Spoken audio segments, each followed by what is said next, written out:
जड़ी कमालत करत सही हम सलत सदाई हजरत जड़ी कमालत करत सही शाफी मोहम्मद उम्मत जो तू एक शफाअत करत सही शाफी मोहम्मद उम्मत जो तू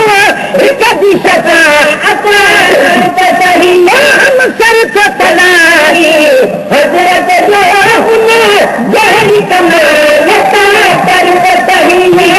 ओगुन गई आही का उदीरत उती अर्श जसर में संबरीग सुने ओगुन गई आही का उदीरत उती अर्श जसर में संबरीग सुने कादे मोहम्मद कादे किनारा कादे मोहम्मद कादे किनारा पण अमानत करत सही कादे मोहम्मद कादे किनारा पण अमानत करत सही सर को सदाई हजरत जो जड़ी कमालत करत सही शाफी मोहम्मद उम्मत जो शफाअत करत सही खबर दिखा दिमा खिदमत अक़दस में बिठान दिया बेतल मुक़द्दस में मन दिखा दिमा खिदमत अक़दस में बिठान दिया बेतल मुक़द्दस में अल्लाह दे प्यारे दिल बरदा अल्लाह दे प्यारे दिल बरदा तू भी मत करत सही अल्लाह दे प्यारे दिल बरदा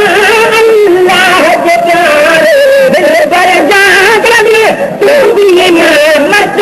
करत सही हम सर तो सदा दिए हजरत जो जड़ी कमालत करत सही रब सुहाल में कई रमजूर क्यों ना पाक तू तो के पतिल न छूए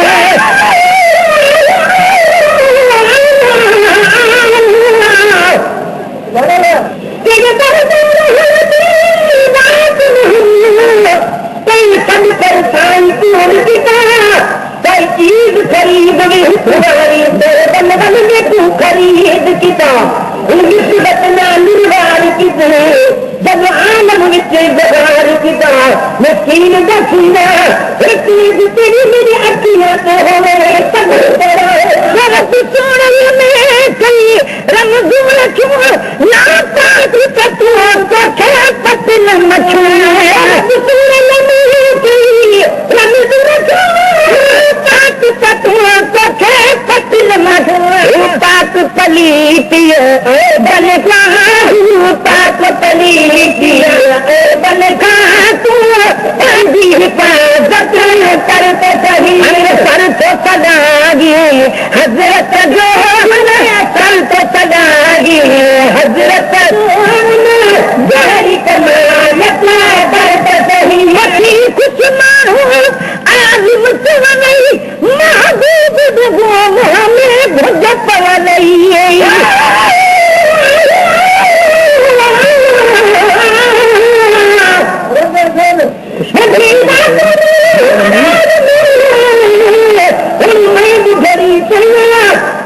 तुमके सरता दिया जो कुछ सारे भी क्या लेना एक सरता दिया तू बीच बुझाती तो जो कुछ सारे बने परिवार नींद जनों का नहीं है खुश हुआ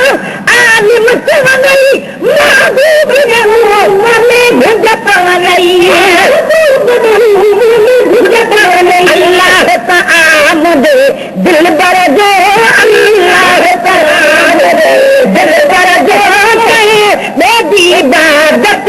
करत सही अल्लाह ताआमुद